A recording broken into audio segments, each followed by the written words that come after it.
Dans le quartier nord de Bruxelles, au 147-149 boulevard Adolphe Max, se dressait la façade bariolée du cinéma ABC, un grand œil peint sur du triplex marin résistant à la pluie. Pendant plus de 40 ans, il programma des films qui n'étaient pas visibles ailleurs et contenant d'étranges déviations sexuelles. La maisonnette aux 1000 sucettes, le dépuceleur ou encore Madame Clito à Tokyo.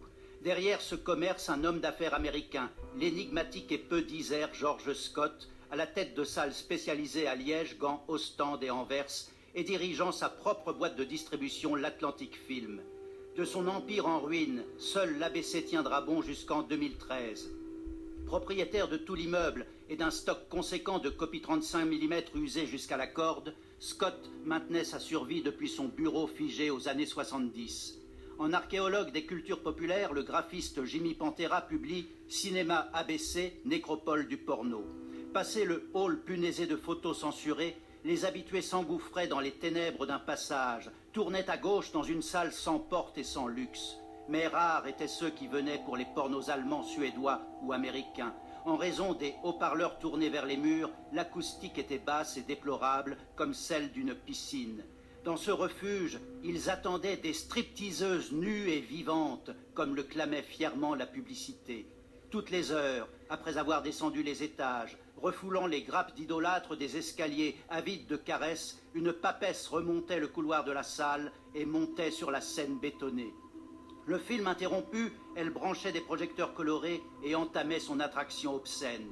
Chaque lundi dans la cabine, l'ombre écrasante de Mr. Scott observait le show. Une faune échouée guettait l'instant fatidique de leur reine emperruquée. Samantha offrait ses bas filets aux damnés les plus tremblants, mais ne se séparait jamais de sa cravache qui frappait les moins timides. Le slip du spectacle de Marguerite peut être obtenu à la caisse, précisait un carton peint. Comme un effet pyrotechnique, du sperme venu du premier rang gicla un soir sur scène, provoquant le rire maternel de l'effeuilleuse. Elles n'étaient pas les seules à attiser le désir. Un gai dominateur officiait parfois dans les toilettes, ouvrant sa valise Vuitton remplie de godes et enduisant son poing. Dans la salle infernale, un spectateur habillé en curé bénissait les masturbations de ses deux voisins. Un autre retirait son pantalon et restait en porte-jartelle.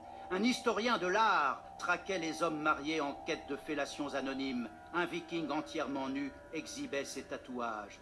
Les femmes y étaient rares, déclenchant une panique autrement moins angoissée que le serpent d'une danseuse exotique s'échappant dans les travées.